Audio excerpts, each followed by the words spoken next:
ਉਹ ਪ੍ਰਕਾਸ਼ਕ ਹੋ ਕੇ ਸਾਰਿਆਂ ਦੇ ਵਿੱਚ ਆਪ ਹੀ ਬੈਠਾ, ਸਾਰਿਆਂ ਦੇ ਅੰਦਰ ਵੀ ਆਪਣੇ ਤੇ ਸਾਰਿਆਂ ਦੇ ਬਾਹਰ ਵੀ ਹੈ। ਜੀਵ ਰੂਪ ਵੀ ਹੈ, ਈਸ਼ਰ ਰੂਪ ਵੀ ਹੈ ਤੇ ਸ਼ੁੱਧ ਰੂਪ ਵੀ ਉਹ ਆਪ ਹੀ ਹੈ। ਇਸ ਕਰਕੇ ਇਹਦਾ ਇੰਨੇ ਦਾ ਹੀ ਭਾਵ ਇੰਨਾ ਬਣਦਾ ਕਿ ਆਪੇ ਆਪ ਨਿਰੰਜਨ ਸੋਏ। ਉਹ ਆਪੇ ਆਪ ਦਾ ਭਾਵ ਹੈ ਕਿ ਆਪੇ ਆਪ ਹੀ ਸਾਰਿਆਂ ਦੇ ਵਿੱਚ ਬੈਠਾ ਹੈ। ਉਹ ਅਕਾਲ ਪੁਰਖ ਵਾਹਿਗੁਰੂ ਆਪ ਹੀ ਵਰਤਦਾ ਹੈ, ਆਪ ਹੀ ਸ਼ੁੱਧ ਰੂਪ ਹੋ ਕੇ ਬੈਠਾ ਅੰਦਰ। ਹੁਣ ਸ਼ੁੱਧ ਰੂਪ ਇਉਂ ਬੈਠਾ ਹੋ ਕੇ ਜਿਵੇਂ ਇੱਕ ਘੜੇ ਵਿੱਚ ਪਾਣੀ, ਇੱਕ ਨਦੀ ਵਿੱਚ ਪਾਣੀ, ਇੱਕ ਸਮੁੰਦਰ ਵਿੱਚ ਪਾਣੀ। ਹੁਣ ਘੜੇ ਵਿੱਚ ਵੀ ਪਾਣੀ ਉਹੀ ਹੈ, ਨਹਿਰ ਵਿੱਚ ਨਦੀ ਵਿੱਚ ਵੀ ਉਹੀ ਪਾਣੀ ਹੈ, ਸਮੁੰਦਰ ਵਿੱਚ ਵੀ ਉਹੀ ਪਾਣੀ ਹੈ। ਸਮੁੰਦਰ ਹੈਗਾ ਬ੍ਰਹਮ, ਨਦੀ ਹੈਗੀ ਈਸ਼ਰ ਤੇ ਘੜਾ ਹੈਗਾ ਜੀਵ। ਹੁਣ ਇਹਨਾਂ ਤਿੰਨਾਂ ਦਾ ਆਪਾਂ ਛੋਟਾ ਵੱਡਾ ਨਾ ਗਿਣੋ, ਨਾ ਗਿਣੋ ਕਿ ਘੜਾ ਬਹੁਤ ਛੋਟਾ, ਨਦੀ ਸਮੁੰਦਰ ਤੋਂ ਬਹੁਤ ਛੋਟੀ ਹੈ, ਸਮੁੰਦਰ ਬਹੁਤ ਵੱਡਾ ਹੈ। ਮਹਾਰਾਜ ਕਹਿੰਦੇ ਇਹ ਤਿੰਨਾਂ ਦਾ ਜਲ ਰੂਪ ਅੰਸ਼ ਲੈ ਲਓ। ਘੜੇ ਵਿੱਚ ਵੀ ਪਾਣੀ, ਨਦੀ ਵਿੱਚ ਵੀ ਪਾਣੀ ਤੇ ਸਮੁੰਦਰ ਵਿੱਚ ਵੀ ਪਾਣੀ। ਇਸੇ ਤਰ੍ਹਾਂ ਹੀ ਜੀਵਾਂ ਦੇ ਵਿੱਚ ਵੀ ਵਾਹਿਗੁਰੂ, ਈਸ਼ਰ ਦੇ ਵਿੱਚ ਵੀ ਵਾਹਿਗੁਰੂ ਤੇ ਆਪ ਵੀ ਹੈ ਉਹ ਵਾਹਿਗੁਰੂ ਨਿਰਗੁਣ ਰੂਪ ਦੇ ਵਿੱਚ। ਇਸ ਕਰਕੇ ਮਹਾਰਾਜ ਕਹਿੰਦੇ ਨੇ ਆਪੇ ਆਪ ਨਿਰੰਜਨ ਸੋਏ। ਉਹ ਜੋ ਨਿਰੰਜਨ ਅਕਾਲ ਪੁਰਖ ਵਾਹਿਗੁਰੂ ਆ, ਆਪੇ ਆਪ ਹੀ ਹੈ ਸਾਰਾ ਕੁਝ। ਇਹਦਾ ਮਤਲਬ ਕੀ ਆ? ਆਲ ਇਨ ਆਲ, ਕਿਉਂ ਸਾਰਾ ਕੁਝ ਆਪ ਹੀ ਹੈ। ਜਿਵੇਂ ਕਈ ਵਾਰ ਅਖਬਾਰਾਂ 'ਚ ਆਉਂਦਾ ਵੀ ਕਿਸੇ ਬੜੀ ਦੂਰ ਦੁਰਾਡੇ ਪੇਂਡੂ ਸਕੂਲ ਦੇ ਵਿੱਚ ਪ੍ਰਿੰਸੀਪਲ ਵੀ ਨਹੀਂ ਆਉਂਦਾ, ਮਾਸਟਰ ਵੀ ਨਹੀਂ ਆਉਂਦਾ। ਉੱਥੇ ਕੌਣ ਹੈ? ਕਹਿੰਦੇ ਇੱਕ ਚਪੜਾਸੀ ਹੈ। ਉਹ ਚਪੜਾਸੀ ਹੋਈ ਪ੍ਰਿੰਸੀਪਲ ਦੇ ਸਾਈਨ ਕਰ ਦਿੰਦਾ, ਉਹੀ ਮਾਸਟਰ ਦੇ ਸਾਈਨ ਕਰ ਛੱਡਦਾ, ਉਹੀ ਮਾੜੀ ਮੋਟੀ ਉਹ ਵੀ 8-10 ਪੜ੍ਹਿਆ ਹੋਇਆ ਉਹ ਕਲਾਸਾਂ ਲਾ ਲੈਂਦਾ। ਪ੍ਰਾਇਮਰੀ ਸਕੂਲ ਆ, ਹੈਡ ਮਾਸਟਰ ਵੀ ਆਪ ਹੀ ਬਣ ਜਾਂਦਾ, ਉਹ ਵੀ ਆਪੇ ਆਪ ਹੀ ਬਣਿਆ ਹੋਇਆ ਉੱਥੇ ਸਾਰਾ ਕੁਝ। ਬ੍ਰਹਮ ਵੀ ਸਾਰਾ ਕੁਝ ਆਪੇ ਹੀ ਹੈ, ਕਥਾ ਵੀ ਆਪੇ ਕਰੀ ਜਾਂਦਾ।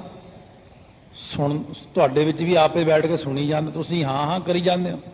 ਮੈਂ ਕਹਿੰਦਾ ਮੈਂ ਕਥਾ ਕਰ ਰਿਹਾ ਤੇ ਤੁਸੀਂ ਸੁਣੀ ਜਾਂਦੇ ਹੋ। ਆਪਾਂ ਨੂੰ ਭੁਲੇਖਾ ਕਿ ਮੈਂ ਕਰਦਾ, ਤੁਹਾਨੂੰ ਭੁਲੇਖਾ ਮੈਂ ਸੁਣਦਾ।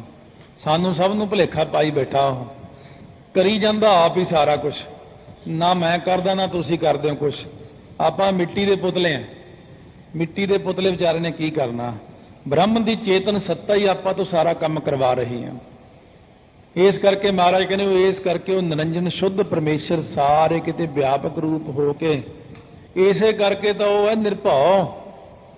ਉਹ ਨਿਰਭਉ ਇਸੇ ਕਰਕੇ ਹੀ ਆ ਕਿ ਉਹ ਜੀਵ ਦੇ ਵਿੱਚ ਵੀ ਆਪ ਹੀ ਬੈਠਾ, ਈਸ਼ਰ ਵਿੱਚ ਵੀ ਆਪ ਹੀ ਬੈਠਾ, ਸਰਗੁਣ ਵਿੱਚ ਵੀ ਆਪ ਹੀ ਬੈਠਾ, ਨਿਰਗੁਣ ਵਿੱਚ ਵੀ ਆਪ ਹੀ ਬੈਠਾ। ਹੁਣ ਲੜਾਈ ਕਿਹਦੇ ਨਾਲ ਹੋਣੀ ਇਹਨਾਂ ਦੀ? ਨਿਰਵੈਰ ਵੀ ਇਸੇ ਕਰਕੇ ਹੀ ਆ ਕਿਉਂਕਿ ਨਿਰਵੈਰ ਵੈਰ ਕਿਹਦੇ ਨਾਲ ਕਰਨਾ? ਜਦੋਂ ਮੈਂ ਵੀ ਤੁਹਾਡੇ 'ਚ ਬੈਠਾ, ਤੁਸੀਂ ਮੇਰੇ 'ਚ ਬੈਠੇ ਹੋ।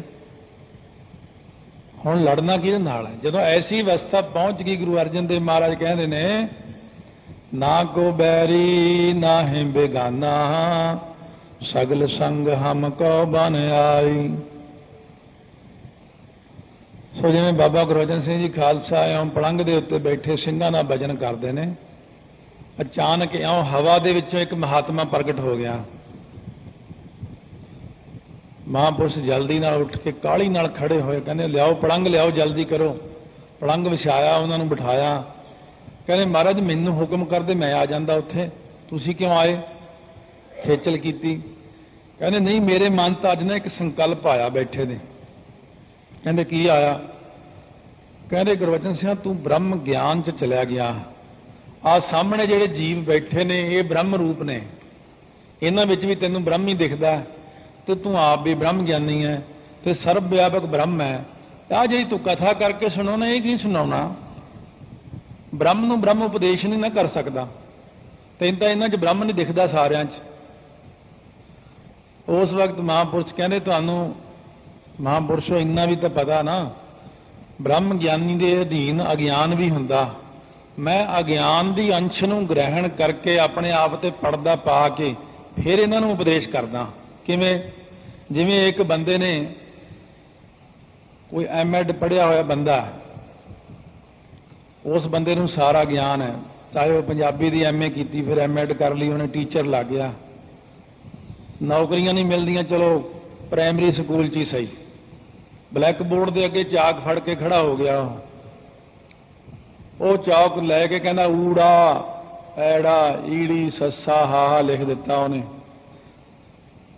ਪਰ ਉਸ ਬੰਦੇ ਨੂੰ ਕੀ ਲੋੜ ਹੈ ਊੜਾ ਐੜਾ ਈੜੀ ਸੱਸਾ ਹਾਹਾ ਲਿਖਣ ਦੀ, ਜਿਹੜਾ ਬੰਦਾ ਐਮਏ ਕਰ ਚੁੱਕਿਆ ਪੰਜਾਬੀ ਦੀ, ਐਮਐਡ ਕੀਤੀ ਹੋਈ, ਕਿ ਤੈਨੂੰ ਲਿਖਣ ਦੀ ਕੀ ਲੋੜ? ਜੇ ਉਹਨੂੰ ਕੋਈ ਪੁੱਛੇ, ਉਹ ਕਹਿੰਦਾ ਮੈਂ ਆਪਣੇ ਲਈ ਨਹੀਂ, ਮੈਂ ਆ ਜਿਹੜੇ ਕਲਾਸ ਹੈ ਨਾ ਮੇਰੀ, ਇਹਨੂੰ ਹਲੇ ਊੜਾ ਆੜਾ ਆਉਂਦਾ ਨਹੀਂ, ਇਹਦੇ ਵਾਸਤੇ ਲਿਖ ਰਿਹਾ। ਉੱਥੇ ਉਹ ਆਪਣੇ ਗਿਆਨ ਨੂੰ ਭੁੱਲ ਕੇ ਅਗਿਆਨ ਵਿੱਚ ਆ ਕੇ ਊੜਾ ਐੜਾ ਲਿਖਦਾ। ਵਾਸਤਵ ਤਾਂ ਉਹਦਾ ਗਿਆਨ ਤਾਂ ਬਹੁਤ ਵੱਡਾ ਹੁੰਦਾ। ਇਸੇ ਪ੍ਰਕਾਰ ਬ੍ਰਹਮ ਗਿਆਨੀ ਦਾ ਗਿਆਨ ਤਾਂ ਬਹੁਤ ਵੱਡਾ ਹੁੰਦਾ, ਫਿਰ ਵੀ ਆਪਣੇ ਆਪ ਨੂੰ ਛੋਟਾ ਬਣਾ ਕੇ ਇਹਨਾਂ ਜੀਵਾਂ ਨੂੰ ਸਿੱਖਿਆ ਦੇਣ ਵਾਸਤੇ ਆਪ ਛੋਟਾ ਬਣ ਕੇ ਉਹਨਾਂ ਨੂੰ ਉਪਦੇਸ਼ ਕਰਦਾ। ਬ੍ਰਹਮ ਨੇ ਵੀ ਇਹੀ ਕੀਤਾ। ਬ੍ਰਹਮ ਪਰਮੇਸ਼ਰ ਨੇ ਸਾਨੂੰ ਸਿੱਖਿਆ ਦੇਣ ਲਈ ਗੁਰੂ ਨਾਨਕ ਰੂਪ ਹੋ ਕੇ ਇੱਥੇ ਅਵਤਾਰ ਧਾਰਿਆ ਸ੍ਰਿਸ਼ਟੀ ਤੇ। ਸਧਾਰਨ ਤੌਰ ਤੇ ਸਾਡੇ ਵਾਂਗੂ ਹੀ ਵਿਚਰ ਕੇ ਆ ਕੇ ਪੂਰੀ ਮਰਿਆਦਾ ਨੂੰ ਨਿਭਾ ਕੇ 10 ਸਰੂਪਾਂ ਦੇ ਵਿੱਚ ਫਿਰ ਗੁਰੂ ਗ੍ਰੰਥ ਸਾਹਿਬ ਦੀ ਰਚਨਾ ਕਰਕੇ ਅੰਮ੍ਰਿਤ ਛਕਾ ਕੇ ਖੰਡੇ ਬਾਟੇ ਦਾ ਤਿਆਰ ਕਰਕੇ ਫਿਰ ਅਲੋਪ ਹੋ ਗਏ ਬ੍ਰਹਮ। ਫਿਰ ਸਾਨੂੰ ਆਪਣੀ ਧੁਰ ਕੀ ਬਾਣੀ ਬਖਸ਼ਿਸ਼ ਕੀਤੀ ਹੈ। ਇਸ ਕਰਕੇ ਮਹਾਰਾਜ ਕਹਿੰਦੇ ਹੋ ਆਪੇ ਆਪ ਹੀ ਹੈ ਸਾਰਾ ਕੁਝ। ਜਿਨ ਸੇਵਿਆ ਤਿਨ ਪਾਇਆ ਮਾਨ। ਜਿਨ੍ਹਾਂ ਨੇ ਉਸ ਬ੍ਰਹਮ ਦੀ ਸੇਵਾ ਕੀਤੀ, ਸੇਵਿਆ ਦਾ ਭਾਵ ਪਹਿਲਾਂ ਵੀ ਸੁਣ ਚੁੱਕੇ ਹਾਂ ਆਪਾਂ, ਜਿਨ੍ਹਾਂ ਨੇ ਉਹਨਾਂ ਨੂੰ ਸੇਵਿਆ ਹੈ, ਚਿੰਤਨ ਕੀਤਾ ਹੈ, ਉਹਦਾ ਭਜਨ ਕੀਤਾ ਹੈ, ਉਹਨਾਂ ਨੇ ਮਾਣ ਆਦਰ ਸਤਿਕਾਰ ਪ੍ਰਾਪਤ ਕੀਤਾ ਹੈ। ਇੱਥੇ ਗੱਲ ਨਹੀਂ ਮੁੱਕ ਜਾਂਦੀ ਮਾਣ ਆਦਰ ਤੇ ਹੀ। ਮੰਮਾ ਮਾਨ ਇਹ ਆਪਾਂ ਨਿਯਮ ਪਹਿਲਾਂ ਵੀ ਜਾਣ ਚੁੱਕੇ ਹਾਂ ਕਿ ਜਿੰਨੇ ਵੀ ਅੱਖਰ ਮੁਕਤੇ ਹੁੰਦੇ ਨੇ ਪਹਿਲੇ ਉਹਨਾਂ ਵਿੱਚੋਂ ਐੜਾ ਨਿਕਲਦਾ, ਸਿਹਾਰੀ ਵਿੱਚੋਂ ਈੜੀ ਨਿਕਲਦੀ ਹੈ, ਔਂਕੜ ਕਿਤੇ ਲੱਗਿਆ ਹੋਵੇ ਉਹ ਚੂੜਾ ਕੱਢ ਲਈਦਾ ਆਪਣੇ ਆਪ ਹੀ। ਮਹਾਰਾਜ ਕਹਿੰਦੇ ਇੱਥੇ ਹੀ ਗੱਲ ਨਹੀਂ ਮੁੱਕਣੀ ਕਿ ਮਾਨ ਪ੍ਰਾਪਤ ਕਰ ਲਿਆ ਸਿੱਧੋ। ਮਾਨ ਦਾ ਮਤਲਬ ਤਾਂ ਹੰਕਾਰ ਵੀ ਹੁੰਦਾ। ਦੇਖੋ ਇੱਕ ਮਾਣ ਉਹ ਹੈ ਜਿਹੜਾ ਦੁਨਿਆਵੀ ਹੈ। ਦੁਨਿਆਵੀ ਮਾਣ ਬੰਦੇ ਨੂੰ ਮਿਲ ਜਾਏ, ਅਹੁਦਾ ਮਿਲ ਜਾਏ, ਉੱਚੀ ਪਦਵੀ ਮਿਲ ਜਾਏ, ਉਹ ਬੰਦੇ ਦਾ ਦਿਮਾਗ ਹੋਰ ਹੀ ਤਰ੍ਹਾਂ ਦਾ ਹੋ ਜਾਂਦਾ, ਅੰਨਾ ਬੋਲਾ ਹੋ ਜਾਂਦਾ, ਹੰਕਾਰੀ ਹੋ ਜਾਂਦਾ। ਦੋ ਪ੍ਰਕਾਰ ਦਾ ਮਾਣ ਹੈ। ਇੱਕ ਬ੍ਰਹਮ ਵੱਲੋਂ ਮਾਣ ਮਿਲਦਾ, ਸ਼ੁੱਧ ਮਾਣ। ਇੱਕ ਮਾਇਆ ਵੱਲੋਂ ਮਾਣ ਮਿਲਦਾ, ਉਹ ਮੈਲਾ ਮਾਣ ਹੁੰਦਾ। ਦੋ ਪ੍ਰਕਾਰ ਦਾ ਮਾਣ ਹੈ। ਇਸ ਮਾਨ ਦੇ ਮੰਮੇ ਵਿੱਚੋਂ ਐੜਾ ਕੱਢ ਕੇ ਅਸੀਂ ਆਪਣੇ ਪ੍ਰੇਮੀ ਨੂੰ ਅਮਾਨ ਬਣਾਉਂਦੇ ਹਾਂ। ਅਮਾਨ, ਮਾਣ ਤੋਂ ਰਹਿਤ, ਨਿਮਰਤਾ ਵਾਲਾ। ਕਿਵੇਂ? ਬਹੁਤ ਉੱਚਾ ਜਾ ਕੇ ਵੀ ਮੇਰਾ ਗੁਰਸਿੱਖ ਨੀਵਾਂ ਹੀ ਰਹਿੰਦਾ। ਜਿੰਨੀ ਮਰਜ਼ੀ ਉੱਚੀ ਅਵਸਥਾ ਦਾ ਮਾਲਕ ਬਣ ਜਾਏ ਤਾਂ ਵੀ ਉਹਨੇ ਨਿਮਰਤਾ ਵਿੱਚ ਹੀ ਰਹਿਣਾ ਹੈ। ਇਸ ਮਾਨ ਦੇ ਵਿੱਚ ਹੀ ਅਮਾਨ ਲੁਕਿਆ ਹੋਇਆ। ਦੁਨਿਆਵੀ ਤੌਰ ਤੇ ਆਪਾਂ ਜਿੰਨੇ ਕੰਮ ਕਰਦੇ ਹਾਂ ਸੰਸਾਰ ਵਿੱਚ, ਜਿਹਨੂੰ ਮਾੜਾ ਜਿਹਾ ਕਿਤੇ 골ਡ ਮੈਡਲ ਮਿਲ ਜਾਏ, ਕੋਈ ਚੱਕਰ ਮਿਲ ਜਾਏ, ਕੋਈ ਹੋਰ ਅਹੁਦਾ ਮਿਲ ਜਾਏ, ਉਹਦੇ ਅੰਦਰ ਹੰਕਾਰ ਦਾ ਵਾਧਾ ਹੋ ਜਾਂਦਾ। ਪਰ ਮੇਰੇ ਕੋਲ ਜਦੋਂ ਗੁਰਸਿੱਖ ਆ ਕੇ ਸੇਵਾ ਕਰਦਾ ਹੈ, ਸਿਮਰਨ ਕਰਦਾ ਹੈ, ਤਾਂ ਮੈਂ ਉਹਨੂੰ ਅਮਾਨ ਬਣਾਉਣਾ, ਨਿਮਰਤਾ ਸਹਿਤ ਨਿਰਹੰਕਾਰ ਕਰਕੇ ਉਸ ਬੰਦੇ ਦਾ ਮਾਣ ਲੋਕ ਅਤੇ ਪਰਲੋਕ ਵਿੱਚ ਕਰਵਾ ਕੇ ਹੰਕਾਰ ਤੋਂ ਰਹਿਤ ਕਰ ਦਿੰਦਾ। ਉਸ ਬਾਬਾ ਲਹਿਣਾ ਜੀ ਨੂੰ ਜਿਵੇਂ ਕੀਤਾ ਸੀ ਆਪ ਜੀ ਨੇ, ਮੁਰਦਾ ਵੀ ਖਾਣ ਨੂੰ ਕਹਿਤਾ, ਮੁਰਦਾ ਵੀ ਖਾ, ਤੇ ਨਾਲੇ ਮਾਣ ਵੀ ਦੇ ਦਿੱਤਾ। ਦੋਨੋਂ ਹੀ ਕਰਮ ਕਰਤੇ ਨੇ। ਇਸ ਕਰਕੇ ਮਹਾਰਾਜ ਕਹਿੰਦੇ ਨੇ ਭਾਈ ਜਿਨ ਸੇਵਿਆ ਤਿਨ ਪਾਇਆ ਮਾਨ। ਉਹਨਾਂ ਨੂੰ ਅਸੀਂ ਸੱਚਾ ਮਾਣ ਬਖਸ਼ਿਸ਼ ਕਰਦੇ ਹਾਂ, ਹੰਕਾਰ ਤੋਂ ਰਹਿਤ ਕਰ ਦਿੰਦੇ ਹਾਂ। ਸੋ ਜਿਨ੍ਹਾਂ ਨੇ ਵਿਧੀ ਪੱਖ ਦੁਆਰਾ ਸੇਵਿਆ ਹੈ, ਵਿਧੀ ਪੱਖ ਦੁਆਰਾ ਜਿਨ੍ਹਾਂ ਨੇ ਉਹਦੀ ਸੇਵਾ ਕੀਤੀ ਹੈ, ਜਿਨ ਸੇਵਿਆ ਤਿਨ ਪਾਇਆ ਮਾਨ, ਉਹਨਾਂ ਨੇ ਉਹਦਾ ਮੰਨਣ ਗਿਆਨ ਪ੍ਰਾਪਤ ਕੀਤਾ। ਵਿਧੀ ਪੱਖ ਵਾਲੇ ਮੰਨਣ ਗਿਆਨ ਦੇ ਰਾਹੀਂ ਪਰਮੇਸ਼ਰ ਦੀ ਪ੍ਰਾਪਤੀ ਕਰਦੇ ਨੇ। ਉਹ 6 ਪ੍ਰਮਾਣਾਂ ਰਾਹੀਂ ਅਕਾਲ ਪੁਰਖ ਨੂੰ ਮੰਨਦੇ ਨੇ। ਵਿਧੀ ਪੱਖ ਵਾਲੇ ਉਹ ਕਿਵੇਂ ਜੀ? ਕਹਿੰਦੇ ਉਹ ਇਉਂ ਮੰਨਦੇ ਨੇ ਜਿਵੇਂ ਪਹਿਲਾ ਪ੍ਰਮਾਣ ਹੈ ਪ੍ਰਤੱਖ ਪ੍ਰਮਾਣ। ਪ੍ਰਤੱਖ ਪ੍ਰਮਾਣ ਦੇ ਵਿੱਚ ਆਪਾਂ ਇਹੀ ਕਹਿ ਸਕਦੇ ਹਾਂ ਕਿ ਇਹੋ ਵਿਸ ਸੰਸਾਰ ਤੁਮ ਦੇਖਦੇ, ਇਹੋ ਹਰ ਕਾ ਰੂਪ ਹੈ, ਹਰ ਰੂਪ ਨਦਰੀ ਆਇਆ। ਇਹ ਪ੍ਰਤੱਖ ਪ੍ਰਮਾਣ ਨਹੀਂ ਤਾਂ ਹੋਰ ਕੀ ਹੈ? ਇਹੋ ਜਗ ਸੱਚੇ ਕੀ ਹੈ, ਕੋਠੜੀ ਸੱਚੇ ਕਾ ਵਿੱਚ ਵਾਸ। ਇਹੀ ਪ੍ਰਤੱਖ ਪ੍ਰਮਾਣ ਹੈ। ਪ੍ਰਤੱਖ ਪ੍ਰਮਾਣ ਇਦੋਂ ਉੱਤੇ ਹੋਰ ਕੀ ਦਈਏ ਤੁਹਾਨੂੰ? ਕਿਹਾ ਦੁਨੀਆ ਤੁਰੀ ਫਿਰਦੀ ਹੈ, ਗੱਲਾਂ ਬਾਤਾਂ ਕਰਦੀ ਬੋਲਦੇ ਉੱਠਦੇ ਨੇ, ਆ ਸ੍ਰਿਸ਼ਟੀ ਵੱਧ ਰਹੀ ਹੈ, ਇਹ ਬਿਨਾਂ ਚੇਤਨ ਸੱਤਾ ਤੋਂ ਤਾਂ ਨਹੀਂ ਵੱਧ ਰਹੀ ਹੈ, ਚੇਤਨ ਸੱਤਾ ਕਰਕੇ ਹੀ ਵੱਧ ਰਹੀ ਹੈ। ਸੋ ਜਿਸ ਪ੍ਰਮਾਤਮਾ ਦੀ ਚੇਤਨ ਸੱਤਾ ਕਰਕੇ ਸਾਰਾ ਕੁਝ ਹੋ ਰਿਹਾ, ਆਪਾਂ ਜਾਣ ਰਹੇ ਹਾਂ, ਹੱਥ ਪੈਰ ਹਿੱਲ ਰਹੇ ਨੇ, ਬੰਦਾ ਗੱਲਾਂ ਬਾਤਾਂ ਕਰ ਰਿਹਾ ਹੈ, ਪੰਛੀ ਉੜੇ ਫਿਰਦੇ ਨੇ, ਦਰਖਤਾਂ ਦੀਆਂ ਕੁਰੰਬਲਾਂ ਫੁੱਟਦੀਆਂ, ਫੁੱਲ ਲੱਗਦੇ ਨੇ, ਫਿਰ ਫਲ ਲੱਗਦੇ ਨੇ, ਫਲਾਂ ਵਿੱਚ ਮਿੱਠਾ ਕੌਣ ਭਰਦਾ? ਇਹ ਚੇਤਨ ਸੱਤਾ ਹੀ ਤਾਂ ਹੈ। ਪ੍ਰਤੱਖ ਪ੍ਰਮਾਣ ਵਾਲੇ ਹੋਂ ਵਿਧੀ ਪੱਖ ਰਾਹੀਂ 6 ਵਿਧੀਆਂ ਰਾਹੀਂ ਉਸ ਨੂੰ ਜਾਣਨ ਦਾ ਮੰਨਣ ਗਿਆਨ ਪ੍ਰਾਪਤ ਕਰਦੇ ਨੇ। ਫਿਰ ਉਹਨਾਂ ਦੇ ਕੋਲ ਪਹਿਲਾ ਪ੍ਰਤੱਖ ਪ੍ਰਮਾਣ ਆ ਗਿਆ। ਹੁਣ ਉਹ ਕੀ ਕਰਦੇ ਨੇ? ਅਨੁਮਾਨ ਪ੍ਰਮਾਣ ਲਾਉਂਦੇ ਨੇ। ਅਨੁਮਾਨ ਲਾਉਣਾ ਇਸ ਤਰ੍ਹਾਂ, ਸੋ ਜਿਵੇਂ ਕਹਿੰਦੇ ਨੇ ਜਿੱਥੇ ਧੂਆਂ ਨਿਕਲਦਾ ਹੋਵੇ ਉੱਥੇ ਅਗਨੀ ਦਾ ਅਨੁਮਾਨ ਲਾਇਆ ਜਾਂਦਾ, ਰਸੋਈ ਵਿੱਚ ਜਾਂ ਬਾਹਰ ਕਿਤੇ, ਜਿੱਥੇ ਵੀ ਕਿਤੇ ਧੂਆਂ ਦੇਖਾਂਗੇ ਉੱਥੇ ਆਪਾਂ ਅੱਗ ਦਾ ਅਨੁਮਾਨ ਲਾਉਂਦੇ ਹਾਂ। ਇਹਦੇ ਨਾਲ ਨਾਲ ਆਪਾਂ ਫਿਰ ਅਨੁਮਾਨ ਲਾਉਂਦੇ ਹਾਂ ਹਰੇਕ ਚੀਜ਼ ਦਾ ਹੀ। ਕਿਸ ਤਰ੍ਹਾਂ? ਜਿਸ ਪ੍ਰਕਾਰ ਆਪਾਂ ਇਹ ਅਨੁਮਾਨ ਲਾਉਂਦੇ ਹਾਂ ਕਿ ਆਹ ਜਿਹੜੇ ਸਿਤਾਰੇ ਨੇ ਅਸਮਾਨ ਦੇ ਵਿੱਚ, ਚੰਦਰਮਾ ਹੈ, ਸੂਰਜ ਹੈ, ਸ੍ਰਿਸ਼ਟੀ ਹੈ, ਇਹ ਕਿਹਨੇ ਬਣਾਈ ਹੈ? ਇਹ ਅਨੁਮਾਨ ਲਾਉਂਦੇ ਆਪਾਂ। ਇਹਦਾ ਮਤਲਬ ਉਹ ਹੈ, ਇਹਦੇ ਪਿੱਛੇ ਕੋਈ ਚੇਤਨ ਸੱਤਾ ਕੰਮ ਕਰਦੀ। ਸੋ ਜਿਵੇਂ ਨਾਸਤਕ ਮੁਲਕਾਂ ਵਾਲਿਆਂ ਨੇ ਵੀ ਇਹ ਗੱਲ ਕਹਿ ਦਿੱਤੀ, ਰੱਬ ਨੂੰ ਸਿੱਧਾ ਤਾਂ ਨਹੀਂ ਮੰਨਦੇ ਉਹ, ਪਰ ਉਹਨਾਂ ਨੇ ਆਪਣੀ ਸਟੱਡੀ ਦੌਰਾਨ ਇਹ ਗੱਲ ਕਹੀ, ਕਹਿੰਦੇ ਜਿਹੜਾ ਪਰਮੇਸ਼ਰ ਆ ਉਹ ਤਾਂ ਨਹੀਂ ਅਸੀਂ ਮੰਨਦੇ ਵੀ ਹੈਗਾ, ਉਹ ਨਹੀਂ ਮੰਨਦੇ ਅਸੀਂ। ਇੱਕ ਗੱਲ ਜ਼ਰੂਰ ਮੰਨਦੇ ਆ ਕਿ ਆ ਜਿਹੜੇ ਪਹਾੜ ਨੇ, ਦਰਖਤ ਨੇ, ਧਰਤੀਆਂ ਨੇ, ਤਾਰੇ, ਚੰਦਰਮਾ, ਇਹਨਾਂ ਦੇ ਪਿੱਛੇ ਕੋਈ ਅਦਿੱਖ ਸ਼ਕਤੀ ਕੰਮ ਕਰ ਰਹੇ ਆ। ਵੈਸੇ ਅਸੀਂ ਰੱਬ ਨੂੰ ਨਹੀਂ ਮੰਨਦੇ, ਉਹ ਇਹ ਕਹਿੰਦੇ ਨੇ। ਰੱਬ ਦੇ ਪਿਆਰੇ ਜਿਹੜੇ ਨੇ ਵਿਧੀ ਪੱਖ ਵਾਲੇ, ਉਹ ਅਨੁਮਾਨ ਲਾਉਂਦੇ ਨੇ। ਕਿਉਂਕਿ ਜਿਵੇਂ ਇੱਕ ਛੋਟੇ ਤੋਂ ਛੋਟਾ ਮਕਾਨ ਹੈ ਬਣਿਆ ਹੋਇਆ, ਉਹਦਾ ਅਨੁਮਾਨ ਲੱਗ ਜਾਂਦਾ ਵੀ ਇਹ ਜ਼ਰੂਰ ਮਿਸਤਰੀ ਨੇ ਬਣਾਇਆ ਹੋਵੇਗਾ।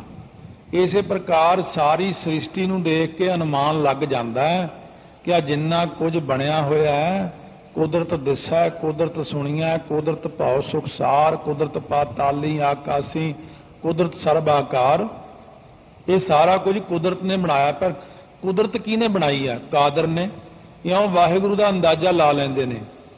ਫਿਰ ਤੀਸਰਾ ਪ੍ਰਮਾਣ ਉਹਨਾਂ ਦਾ ਹੁੰਦਾ ਉਪਮਾਨ ਪ੍ਰਮਾਣ, ਉਪਮਾ ਦੇਣੀ। ਸੋ ਜਿਵੇਂ ਕਿਸੇ ਨੂੰ ਉਪਮਾ ਦੇਈਏ ਆਪਾਂ, ਪਰਮੇਸ਼ਰ ਨੂੰ ਆਪਾਂ ਜ਼ਿਆਦਾਤਰ ਉਪਮਾ ਇਹ ਦਿੰਦੇ ਆ ਕਿ ਬਈ ਜਿਵੇਂ ਸੂਰਜ ਹੈ, ਸੂਰਜ ਪ੍ਰਕਾਸ਼ਮਾਨ ਹੈ, ਧਰਤੀ ਤੇ ਪ੍ਰਕਾਸ਼ ਕਰਦਾ ਹੈ, ਸੂਰਜ ਅਸਮਾਨ ਵਿੱਚ ਹੈ, ਸੂਰਜ ਆਪ ਨਿਰਲੇਪ ਰਹਿੰਦਾ ਹੈ, ਪਰ ਧਰਤੀ ਉੱਤੇ ਗੰਦਗੀ ਉੱਤੇ ਵੀ ਉਹਦੀ ਧੁੱਪ ਪੈਂਦੀ ਹੈ, ਫੁੱਲਾਂ ਉੱਤੇ ਵੀ ਧੁੱਪ ਪੈਂਦੀ ਹੈ, ਪਾਣੀ ਉੱਤੇ ਵੀ, ਹਰੇਕ ਥਾਂ ਦੇ ਉੱਤੇ ਉਹਦੀ ਧੁੱਪ ਪੈਂਦੀ ਹੈ। ਆਪਾਂ ਸੂਰਜ ਦਾ ਪ੍ਰਮਾਣ ਦਿੰਦੇ ਆ। ਇਸ ਪ੍ਰਕਾਰ ਕਹਿੰਦੇ ਨੇ ਕਿ ਉਹ ਜਿਹੜਾ ਹੈ ਵਾਹਿਗੁਰੂ, ਉਹਨੂੰ ਉਪਮਾਨ ਪ੍ਰਮਾਣ ਦੇ ਕੇ ਸਿੱਧ ਕਰਨਾ। ਜਿਵੇਂ ਆਕਾਸ਼ ਦੇ ਦੁਆਰਾ ਵੀ ਆਪਾਂ ਪ੍ਰਮਾਣ ਦਿੰਦੇ ਆ। ਆਕਾਸ਼ ਵਾਸਤਵ ਵਿੱਚ ਜੜ ਰੂਪ ਹੈ, ਬੇਜਾਨ ਹੈ ਆਕਾਸ਼, ਇੱਕ ਜਗ੍ਹਾ ਹੀ ਖੜਾ ਬਸ, ਪਰ ਪ੍ਰਮਾਣ ਦਿੰਦੇ ਆ ਕਿ ਜਿਵੇਂ ਆਕਾਸ਼ ਵਿਆਪਕ ਹੈ, ਇਸ ਤਰ੍ਹਾਂ ਪਰਮੇਸ਼ਰ ਵੀ ਵਿਆਪਕ ਹੈ। ਇਉਂ ਜਦੋਂ ਆਪਾਂ ਆਕਾਸ਼ ਦਾ ਪ੍ਰਮਾਣ ਦਿੰਦੇ ਆ, ਵਾਹਿਗੁਰੂ ਵਿਆਪਕ ਹੈ ਪਰ ਚੇਤਨ ਹੈ, ਹਿੱਲਣ ਜੁਲਣ ਦੀ ਸ਼ਕਤੀ ਹੈ ਉਹਦੇ 'ਚ। ਆਕਾਸ਼ ਵਿਆਪਕ ਹੈ ਪਰ ਚੇਤਨ ਨਹੀਂ ਹੈ, ਇਹ 'ਚ ਹਿੱਲਣ ਜੁਲਣ ਦੀ ਸ਼ਕਤੀ ਨਹੀਂ ਹੈ। ਇਸ ਪ੍ਰਕਾਰ ਉਹ ਉਪਮਾਨ ਪ੍ਰਮਾਣ ਦੁਆਰਾ ਪ੍ਰਮਾਣ ਦਿੰਦੇ ਨੇ। ਪ੍ਰਮਾਣ ਦੇ ਕੇ ਪਰਮੇਸ਼ਰ ਨੂੰ ਸਿੱਧ ਕਰਨ ਦਾ ਯਤਨ ਕਰਦੇ ਨੇ। ਇਹ ਤਾਂ 6 ਪੱਖ ਵਿਧੀ ਪੱਖ ਵਾਲਿਆਂ ਦੇ ਹੋਣਗੇ, 3 ਪੱਖ ਹੀ ਹੋਏ ਨੇ ਹਲੇ, ਬਾਕੀ ਦੇ 3 ਕੱਲ ਨੂੰ ਸੁਣਾਂਗੇ। ਫਿਰ ਨਿਖੇਧ ਪੱਖ ਵਾਲੇ 6 ਪੱਖਾਂ ਰਾਹੀਂ ਆਪਣਾ ਪੱਖ ਰੱਖਣਗੇ। ਫਿਰ ਮੰਨਣ ਗਿਆਨ ਵਾਲੇ ਆਪਣਾ ਪੱਖ ਰੱਖਣਗੇ। ਉਹ ਸਾਰਿਆਂ ਦਾ ਗਿਆਨ ਆਪਾਂ ਪਹਿਲਾਂ ਲਵਾਂਗੇ, ਫਿਰ ਆਪਾਂ ਨੂੰ ਇੰਨਾ ਕੁ ਪਤਾ ਲੱਗੇਗਾ ਕਿ ਮੰਨਣਾ ਕੀ ਹੁੰਦਾ। ਇਹ ਮੰਨਣ ਉੱਤੇ ਹੀ ਆਪਣਾ ਇੰਨਾ ਵਿਚਾਰ ਹੋ ਜਾਏਗਾ। ਸੋ ਕੋਈ ਲੋਕ ਤਾਂ ਪਰਮੇਸ਼ਰ ਨੂੰ ਇਉਂ ਸਿੱਧ ਕਰਦੇ ਨੇ ਜਿਵੇਂ ਆਪਾਂ ਹੁਣ 3 ਪ੍ਰਮਾਣਾਂ ਵਿੱਚ ਸੁਣ ਲਿਆ, ਕੋਈ ਦੂਸਰੇ ਪੱਖ ਰਾਹੀਂ ਸਿੱਧ ਕਰਦੇ ਨੇ। ਇਹ ਵੀ ਉਹਦੀ ਸੇਵਾ ਹੀ ਹੈ। ਇਹਨਾਂ ਨੇ ਜਿਨ੍ਹਾਂ ਨੇ ਵਿਧੀ ਪੱਖ ਰਾਹੀਂ ਉਹਦੀ ਸੇਵਾ ਕੀਤੀ ਹੈ, ਉਹਨਾਂ ਨੇ ਵੀ ਮੰਨਣ ਗਿਆਨ ਦੀ ਪ੍ਰਾਪਤੀ ਕਰਕੇ ਉਸ ਅਕਾਲ ਪੁਰਖ ਵਾਹਿਗੁਰੂ ਦੀ ਪ੍ਰਾਪਤੀ ਕੀਤੀ ਹੈ। ਸੋ ਇਸ ਤਰ੍ਹਾਂ ਮਹਾਰਾਜ ਜੀ ਇਹ ਸਿੱਧਾਂ ਨਾਲ ਵਿਚਾਰ ਕਰ ਰਹੇ ਨੇ। ਗੁਰਸਿੱਖਾਂ ਨੂੰ ਵੀ ਇਹੀ ਵਿਚਾਰ ਸੁਣਾਈ ਹੈ ਗੁਰੂ ਨਾਨਕ ਦੇਵ ਮਹਾਰਾਜ ਨੇ, ਜਿੱਥੇ ਵੀ, ਕਿਉਂ ਗੁਰੂ ਨਾਨਕ ਦੇਵ ਜੀ ਨੇ ਜਪਜੀ ਸਾਹਿਬ ਦੇ ਅਰਥ ਖੁਦ ਵੀ ਕੀਤੇ ਨੇ, ਖੁਦ ਹੀ ਤਾਂ ਅਰਥ ਕਰਕੇ ਸੁਣਾ ਰਹੇ ਨੇ ਸਾਰਿਆਂ ਨੂੰ। ਜੇ ਗੁਰੂ ਨਾਨਕ ਦੇਵ ਜੀ ਇਹਦੇ ਭਾਵ ਨੂੰ ਨਾ ਖੋਲ੍ਹਦੇ ਤਾਂ ਇਹ ਕਿਸੇ ਨੂੰ ਗਿਆਨ ਹੋ ਹੀ ਨਹੀਂ ਸੀ ਸਕਣਾ। ਸੋ ਸਤਿਗੁਰੂ ਮਹਾਰਾਜ ਕਹਿੰਦੇ ਇਸ ਕਰਕੇ ਭਾਈ ਇਹ ਜਿਹੜਾ ਜਪਜੀ ਸਾਹਿਬ ਹੈ ਨਾ, ਇਹ ਬ੍ਰਹਮ ਗਿਆਨ ਦੀ ਦਾਤ ਦਿੰਦਾ ਹੈ। ਜਿਹੜਾ ਜਪਜੀ ਸਾਹਿਬ ਦਾ ਪਾਠ ਰੋਜ਼ ਕਰੀ ਜਾਏ ਨਾ, ਜ਼ਿਆਦਾ ਤੋਂ ਜ਼ਿਆਦਾ ਬ੍ਰਹਮ ਗਿਆਨ ਤੱਕ ਜੀਵ ਨੂੰ, ਕਿਉਂ ਜਪਜੀ ਸਾਹਿਬ ਦਾ ਖੁਦੇ ਲਿਖਿਆ ਹੋਇਆ ਕਰਮਖੰਡ, ਧਰਮਖੰਡ, ਸਰਮਖੰਡ, ਆ ਫਿਰ ਸੱਚਖੰਡ, ਇੰਨੀਆਂ ਖੰਡਾਂ ਤੱਕ ਤਾਂ ਲੈ ਜਾਂਦਾ ਜਪਜੀ ਸਾਹਿਬ। ਇਦੋਂ ਗਾਹਾਂ ਹੋਰ ਕੀ ਚਾਹੀਦਾ ਆਪਾਂ ਨੂੰ। ਸੋ ਸਤਿਗੁਰੂ ਮਹਾਰਾਜ ਕਹਿੰਦੇ ਉਹ ਬਾਣੀ ਪੜ੍ਹਦਿਆਂ ਪੜ੍ਹਦਿਆਂ ਹੌਲੀ ਹੌਲੀ ਹੌਲੀ ਜੀਵ ਸੱਚਖੰਡ ਤੱਕ ਆਪਣੇ ਆਪ ਹੀ ਚਲਿਆ ਜਾਂਦਾ ਹੈ। ਵਾਹਿਗੁਰੂ ਵਾਹਿਗੁਰੂ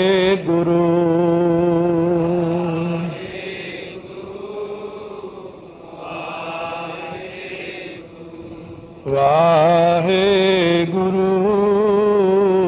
ਵਾਹਿਗੁਰੂ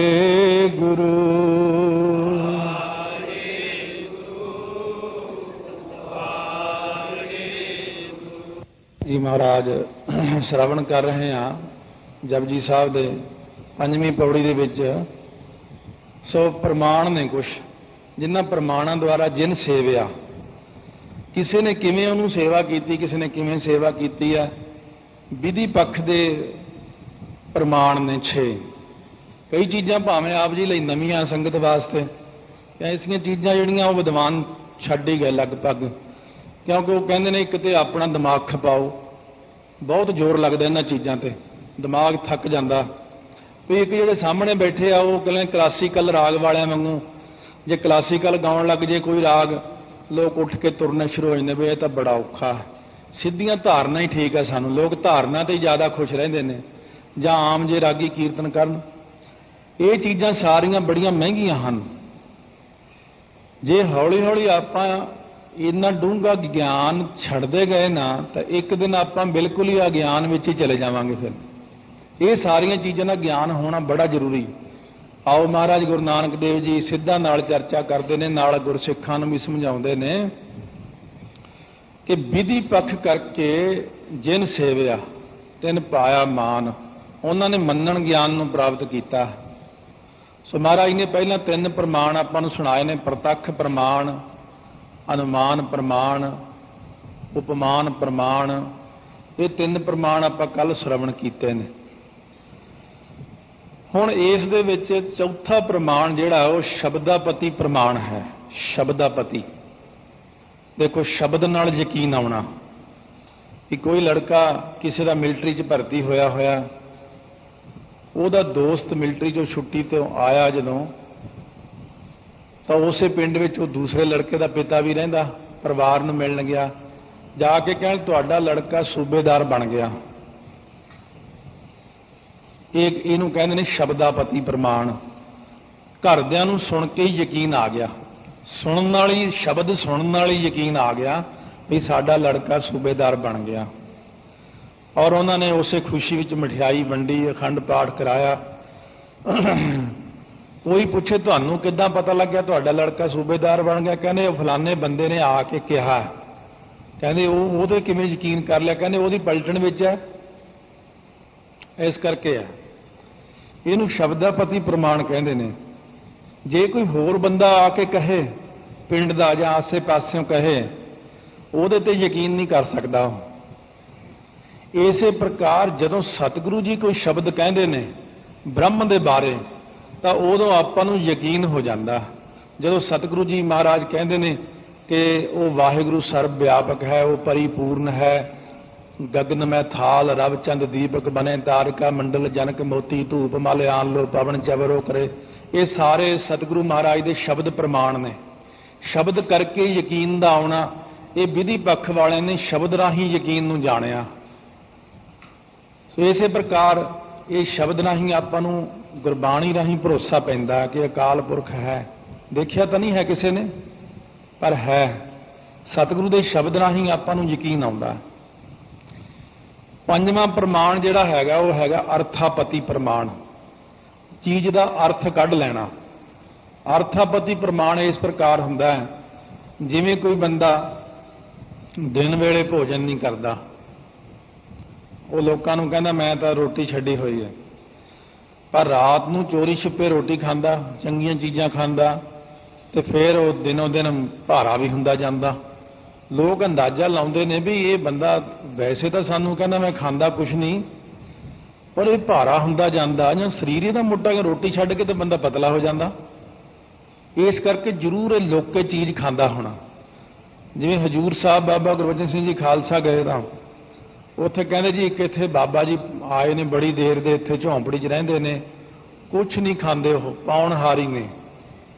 अंतरजामता सी महापुरुषां नूं कहंदे चलो आपां चल के देखीए। जदों उहदे कोल गए, बड़ी दुनिया, इन्नी लाइनां लगियां लोकां दीयां बई बाबा जी दे दर्शन करने, कुछ खांदे नहीं। महापुरुषां ने उहदा जिहड़ा चेला सी उहनूं बुला के कहंदे महापुरुष खांदे नहीं कुछ? कहना नहीं खांदे नहीं। कोई कहंदे कुछ तां खांदे होणे, बस जी आ वैसे एक 2-3 किलो दुध, 4 किलो वध तो वाल ना रख दईदा, उह 'च पाईया गिरियां बदाम दीयां, पाईया सौगी, पाईया काजू ते दूजा तीजा करके पा के उबालते रहीदा। उबालते जा एक गिलास रह जाता ना कड़े वाला, ये 24 घंटे 'च एक गिलास पींदे आ। महापुरुष कहने इहनूं रोटी की लोड़ है? इस करके संसार नूं धोखा देना ते दुनिया नूं पता लग ही जाता। इसे प्रकार जे कोई कहे परमेश्वर है ही नहीं, भगत कबीर जी नूं उन्हां दा एक पिंड दा ही रहण वाला बंदा सी, कहंदा रब रुब कोई नहीं है, एवें लोग मारदे गल्लां, तुसीं भी एवें मारदे। भगत कबीर जी कहन लगे ओए जो दिसै अंबर तारे, किन ओए चीते चीतन हारे। कहने वो गल सुन, तू कहना परमेश्वर है नहीं, आ जिहड़े आसमान विच तारे लगे हुए ने ये किने लाए ने? इन्ने तारे ने, आसमान है एडा वड्डा, हिमालय पर्वत है, समुंदर है, धरती है, होर धरतियां ने, सूरज है, चंद्रमा है, एडी वड्डी सृष्टि है, 84 लाख जून है, वो ये किने बनातियां? ਇਹਦਾ मतलब रब है ही नहीं। अंदाजे तो पता लगता है कि आ ਜਿਹੜੇ लोग तुरे फिरते ने, बैठते उठते ने, खाते पींदे ने, चेतन सत्ता काम करती है। पशु पंछी उड़े फिरते ने, सब पशु तुरे फिरते ने, पंछी उड़े फिरते ने। आ ਜਿਹੜੇ खेती किवें हो जाती है, अपने आप ही दरख्तां नूं फल लग जाते ने, अपने आप ही हरेक चीज़ वधदी है। ये कित्थों वध जाती है? बदल कित्थों आ जाते, अपने आप बरसात कर देंदे ने। ਇਹਦਾ मतलब कि वो परमेश्वर है, ना ਹੁੰਦਿਆਂ ਹੋਇਆਂ भी, ना दिखदियां ਹੋਇਆਂ भी, ਉਹਨੂੰ ਆਪਾਂ ਕੁਦਰਤ ਦੁਆਰਾ ਦੇਖਦੇ ਆਂ। ਬਲਿਹਾਰੀ ਕੁਦਰਤ ਵਸਿਆ, ਤੇਰਾ ਅੰਤ ਨਾ ਜਾਈ ਲਖਿਆ। ਗੁਰੂ ਨਾਨਕ ਦੇਵ ਮਹਾਰਾਜ ਨੂੰ ਮੰਗਾਲਿਆ ਵਾਲੀ ਸਾਈਡ ਤੇ ਜਦੋਂ ਮਹਾਰਾਜ ਗਏ, ਇੱਕ ਉਧਰ ਜ਼ਿਮੀਂਦਾਰ ਕਹਿਣ ਲੱਗਿਆ ਤੁਸੀਂ ਕਹਿੰਦੇ ਹੋ ਕਿ ਕਰਤਾਰ ਕਰਦਾ ਸਾਰਾ ਕੁਝ, ਉਹਦੀ ਕੁਦਰਤ ਕਰਦੀ ਹੈ, ਕਿਰਪਾ करके करतार दिखाओ। महाराज कहने करतार तो सर्व व्यापक है, देख ला सर्व व्यापक दिख रहा वो तो, फिर वो कुदरत की चीज़ हुई? कहने कुदरत भी दिखा दें। कहने कणक पैदा नहीं होंगी साडे इलाके में, असल गल ये कणक नहीं सी होंदी उत्थे। उत्थों का राजा कहंदा सी मैं मंत्र पढ़ के बरसात कराऊंगा, फिर कणक होगी। गुरु नानक देव जी महाराज कहने लगे तेरे घरे कणक दे कुछ दाने पए ने? कहने हाँ महाराज कुछ के पए ने। कहने जा लैके आ। जो कणक के दाने घरों लिया रहा, लोग कहते वो जेड़े 4 दाने पए भी खराब कर लेगा, साधु संतां ने की करना है। और वो बंदा महाराज के आखे ला के लै गया। गुरु नानक देव जी कहते जा अपने खेत में छिट्टा दे दे, दाणियां का छिट्टा देता। कहने हुण सवेरे आ जी। जो सवेरे आया तो कणक खेत दे विच लह लह करदी खड़ी है। तुसीं भी हैरान होवोगे, शाम नूं बीज बीजिया, सवेर तक कणक उग गई। ये तो शाम तो सवेर तक 12-14 घंटे का समय। परमेश्वर तो सृष्टि नूं एक छिन विच रचदा, ये हैरानगी की किहड़ी गल आ? परमेश्वर ने आप कह के कणक बिजवाई है, तो उहनूं की औखा है? भावें उस टाइम सामने ही कर दिंदा उहदे। जदों आके जिमींदार ने कहा कमाल है, रात बीजी है तो सवेरे उग भी गई कणक। कहने महाराज कहने इसे नूं कुदरत कहंदे आ। कहने महाराज होर दिखाओ। सतगुरु कहने कणक का बूटा पट के लिया, तो बूटा पट्टन लग्या, बूटे थले अग बलदी है, उत्थे ही बूटा छड्ड के दौड़िया। ਮਹਾਰਾਜ ਬੂਟਿਆਂ ਥੱਲੇ ਤਾਂ ਅੱਗ ਬਲ ਰਹੀ ਆ। ਮਹਾਰਾਜ ਕਹਿੰਦੇ ਇਸੇ ਨੂੰ ਕੁਦਰਤ ਕਹਿੰਦੇ ਆ। ਇਸ ਕਰਕੇ ਉਹ ਕੁਦਰਤ ਕਰਕੇ ਵਸਿਆ ਸੋਏ। ਕੁਦਰਤ ਕਰਕੇ ਅਕਾਲ ਪੁਰਖ ਨੂੰ ਆਪਾਂ ਜਾਣਦੇ ਆ, ਉਹਦੀਆਂ ਨਿਸ਼ਾਨੀਆਂ ਆਪਾਂ ਨੂੰ ਸਾਹਮਣੇ ਆ ਜਾਂਦੀਆਂ ਨੇ। ਇਉਂ ਅਰਥਾਪਤੀ ਪ੍ਰਮਾਣ ਦੁਆਰਾ ਅਕਾਲ ਪੁਰਖ ਨੂੰ ਮੰਨਣ ਕਰਨ ਵਾਲੇ ਮੰਨਦੇ ਨੇ। ਇੱਕ 6ਵਾਂ ਪ੍ਰਮਾਣ ਹੁੰਦਾ ਅਈ ਤੇਜਕ ਪ੍ਰਮਾਣ ਜਾਂ ਅਨ ਉਪਲਬਧੀ ਪ੍ਰਮਾਣ ਵੀ ਕਹਿੰਦੇ ਨੇ ਇਹਨੂੰ। ਇਹ ਜਿਹੜਾ ਪ੍ਰਮਾਣ ਹੈ ਇਸ ਤਰ੍ਹਾਂ ਹੁੰਦਾ ਹੈ ਜਿਵੇਂ ਵੇਦਾਂ ਸ਼ਾਸਤਰਾਂ ਵਿੱਚ ਕਿਸੇ ਧਾਰਮਿਕ ਗ੍ਰੰਥ ਵਿੱਚ ਕਿਤੇ ਕੁਝ ਨਹੀਂ ਲਿਖਿਆ ਹੋਇਆ ਕਿਸੇ ਚੀਜ਼ ਬਾਰੇ, ਪਰ ਇੱਕ ਗੱਲ ਆਮ ਲੋਕਾਂ ਵਿੱਚ ਪ੍ਰਚਲਿਤ ਹੁੰਦੀ ਹੈ। ਸ਼ਹਿਰਾਂ ਵਿੱਚ ਤਾਂ ਇਹ ਗੱਲ ਘੱਟ, ਆਮ ਪਿੰਡਾਂ 'ਚ ਇਹ ਗੱਲਾਂ ਹੁੰਦੀਆਂ।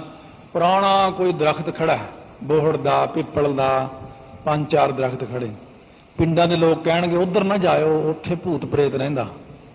ਦੂਜਾ, ਤੀਜਾ, ਚੌਥਾ ਲੋਕ ਜਾਣੋਂ ਹੀ ਹਟ ਜਾਂਦੇ ਉੱਥੇ। ਇਉਂ ਦੇਖਾ ਦੇਖੀ ਸਾਰੇ ਕਹੀ ਜਾਂਦੇ ਨੇ, ਲਿਖਿਆ ਕਿਤੇ ਵੀ ਨਹੀਂ ਹੈ, ਨਾ ਹੀ ਕਿਸੇ ਨੂੰ ਪਤਾ ਹੈ। ਤੋ ਇਸ ਤਰ੍ਹਾਂ ਦਾ ਇੱਕ ਪ੍ਰਮਾਣ ਹੁੰਦਾ, ਇਹਨੂੰ ਅਈ ਤੇਜਕ ਪ੍ਰਮਾਣ ਕਹਿੰਦੇ ਨੇ। ਇਉਂ ਹੀ ਮਹਾਰਾਜ ਕਹਿੰਦੇ, ਸਾਰੇ ਹੀ ਕਹਿੰਦੇ ਨੇ, ਚਾਰ ਪੁਕਾਰ ਹੈ ਨਾ ਤੂੰ ਮਨ ਹੈ। ਚਾਰੇ ਵੇਦ ਪੁਕਾਰ ਕੇ ਕਹਿੰਦੇ ਰੱਬ ਹੈ, ਫਿਰ ਵੀ ਨਹੀਂ ਬੰਦਾ ਮੰਨਦਾ। ਉਹ ਜਦ ਚਾਰ ਵੇਦ ਕਹਿੰਦੇ ਨੇ ਫਿਰ ਵੀ ਨਹੀਂ ਮੰਨਦਾ। ਖੱਟ ਪੀ ਏਕਾ ਬਾਤ ਬਖਾਨਾ ਹੈ। 6 ਸ਼ਾਸਤਰ ਵੀ ਉਹੀ ਗੱਲ ਕਹਿੰਦੇ ਰੱਬ ਹੈ। ਉਹ ਰੱਬ ਹੈਗਾ ਭਾਈ, ਫਿਰ ਵੀ ਯਕੀਨ ਨਹੀਂ ਆਇਆ। 10 ਅਸ਼ਟੀ ਮਿਲ ਏਕੋ ਕਹਿਆ, 10 ਤੇ 8 18 ਪੁਰਾਣ ਵੀ ਕਹਿੰਦੇ ਰੱਬ ਹੈਗਾ। ਤਾਂ ਵੀ ਜੋਗੀ ਭੇਦ ਨਾ ਲਹਿਆ, ਤਾਂ ਵੀ ਇਸ ਨੇ ਭੇਦ ਨਹੀਂ ਪਾਇਆ। ਤਾਂ ਵੀ ਜੋਗੀ ਤੂੰ ਭੇਦ ਨਹੀਂ ਜਾਣਿਆ, ਤਾਂ ਵੀ ਤੂੰ ਬੰਦਿਆ ਭੇਦ ਨਹੀਂ ਜਾਣਿਆ। ਜੇ ਤੈਨੂੰ ਸੁਤੇ ਸਿੱਧ ਕੋਈ ਕਹਿ ਦੇ ਨਾ ਵੀ ਇੱਥੇ ਭੂਤ ਰਹਿੰਦਾ, ਉਹ ਤੇ ਯਕੀਨ ਕਰ ਲੈਂਦਾ ਬੰਦਾ। ਇੱਥੇ ਬਈ ਬੜਾ ਡਰ ਵਾਲੀ ਗੱਲ ਆ। ਦੇਖੋ ਮਾੜੀ ਜੀ ਤੁਸੀਂ ਕਿਸੇ ਨੂੰ ਕਹਿ ਦਿਓ ਨਾ ਵੀ ਆਹ ਮਕਾਨ ਵਿੱਚ ਤਾਂ ਬੜਾ ਖਤਰਾ, ਉੱਥੇ ਮੰਨ ਲੈਂਦੇ। ਜੇ ਕਹੋ ਵੀ ਰੱਬ ਇੱਥੇ ਆ, ਫੇਰ ਨਹੀਂ ਮੰਨਦਾ। ਮਹਾਰਾਜ ਸੱਚੇ ਪਾਤਸ਼ਾਹ ਕਹਿੰਦੇ ਆਉਂ ਆਈ ਤੇਜਕ ਪ੍ਰਮਾਣ ਵਾਲਿਆਂ ਨੇ ਪਰਮਾਤਮਾ ਨੂੰ ਵੇਦਾਂ ਸ਼ਾਸਤਰਾਂ ਕਰਕੇ, ਗੁਰਬਾਣੀ ਕਰਕੇ, ਬਾਣੀ ਕਰਕੇ, ਸ਼ਰਵਣ ਕਰਕੇ ਹੀ ਨਿਸ਼ਚਾ ਕਰ ਲਿਆ। ਉਹ ਸੁਣਨ ਨਾਲ ਹੀ ਨਿਸ਼ਚਾ ਕਰ ਲੈਂਦੇ ਨੇ। ਇਹ ਤਾਂ ਵਿਧੀ ਪੱਖ ਦੁਆਰਾ ਜਿਹੜੇ ਲੋਕ ਮੰਨਦੇ ਨੇ। ਹੁਣ ਇੱਕ ਇਹਨਾਂ ਦਾ ਖੰਡਨ ਕਰੀ ਜਾਂਦੇ ਨੇ, ਵਿਧੀ ਪੱਖ ਵਾਲਿਆਂ ਦਾ ਖੰਡਨ ਕਰਦੇ ਨਿਖੇਧ ਪੱਖ ਵਾਲੇ। ਹੁਣ ਉਹ ਪਹਿਲੇ ਪ੍ਰਮਾਣ ਤੋਂ ਹੀ ਫੇਰ ਲੈਂਦੇ ਨੇ ਇਸ ਨੂੰ। ਜਿਵੇਂ ਆਪਾਂ ਪਹਿਲਾ ਪ੍ਰਮਾਣ ਦਿੱਤਾ ਪ੍ਰਤੱਖ ਪ੍ਰਮਾਣ। ਪ੍ਰਤੱਖ ਪ੍ਰਮਾਣ ਵਿੱਚ ਆਪਾਂ ਦੱਸਿਆ ਕਿਵੇਂ ਪਰਮੇਸ਼ਰ ਨੂੰ ਜਾਣਦੇ ਨੇ। ਜਿਹੜੇ ਨਿਖੇਧ ਪੱਖ ਵਾਲੇ ਨੇ ਉਹ ਕਹਿੰਦੇ ਪ੍ਰਤੱਖ ਪ੍ਰਮਾਣ ਦੁਆਰਾ ਪਰਮੇਸ਼ਰ ਨੂੰ ਦੇਖਿਆ ਹੀ ਨਹੀਂ ਜਾ ਸਕਦਾ। ਕਿਵੇਂ? ਕਿਉਂਕਿ ਜਿਹੜੀਆਂ ਇੰਦਰੀਆਂ ਨੇ ਸਾਡੀਆਂ, ਇਹਨਾਂ 'ਚ ਅੱਖਾਂ ਜਿਹੜੀਆਂ ਨੇ, ਅੱਖਾਂ ਦਾ ਅਵਿਸ਼ੇ ਹੈ ਪਰਮਾਤਮਾ। ਅੱਖਾਂ ਦਾ ਵਿਸ਼ਾ ਤਾਂ ਹੈ ਸੰਸਾਰ, ਦੁਨੀਆ, ਪਦਾਰਥ, ਪਰ ਅੱਖਾਂ ਦਾ ਅਵਿਸ਼ਾ ਹੈ ਪਰਮਾਤਮਾ। ਅੱਖਾਂ ਨਾਲ ਨਜ਼ਰ ਨਹੀਂ ਆਉਂਦਾ। ਅੱਖਾਂ ਨਾਲ ਧੂਆਂ ਦੇਖ ਕੇ ਤਾਂ ਅੱਗ ਦਾ ਅਨੁਮਾਨ ਲਾਇਆ ਜਾ ਸਕਦਾ ਹੈ, ਪਰ ਜਿਹੜਾ ਬ੍ਰਹਮ ਅਕਾਲ ਪੁਰਖ ਨਿਰਾਕਾਰ ਹੈ, ਸਰਬ ਵਿਆਪਕ ਹੈ, ਉਸ ਅਕਾਲ ਪੁਰਖ ਦਾ ਅਨੁਮਾਨ ਇਹਨਾਂ ਅੱਖਾਂ ਨਾਲ ਕਿਵੇਂ ਲਾ ਸਕਦੇ ਹਾਂ ਆਪਾਂ? ਇਹ ਅੱਖਾਂ ਤਾਂ ਸਥੂਲ ਚੀਜ਼ ਨੂੰ ਦੇਖ ਸਕਦੀਆਂ ਨੇ, ਸੂਖਮ ਚੀਜ਼ ਨੂੰ ਇਹ ਅੱਖਾਂ ਨਹੀਂ ਦੇਖ ਸਕਦੀਆਂ। ਇਸ ਕਰਕੇ ਉਹ ਕਹਿੰਦੇ ਨੇ ਕਿ ਇਹ ਜਿਹੜਾ ਪ੍ਰਮਾਣ ਹੈ ਇਹਨੂੰ ਨਿਖੇਧ ਕਰਦੇ ਆ, ਨਿਸ਼ੇਧ ਕਰਦੇ ਆ, ਇਉਂ ਨਹੀਂ ਉਹ ਜਾਣਿਆ ਜਾ ਸਕਦਾ। ਫਿਰ ਕਹਿੰਦੇ ਦੂਸਰਾ ਪ੍ਰਮਾਣ ਜਿਹੜਾ ਅਨੁਮਾਨ ਪ੍ਰਮਾਣ, ਅਨੁਮਾਨ ਲਗਾਇਆ ਜਾ ਸਕਦਾ ਉਸ ਅਕਾਲ ਪੁਰਖ ਵਾਹਿਗੁਰੂ ਦਾ।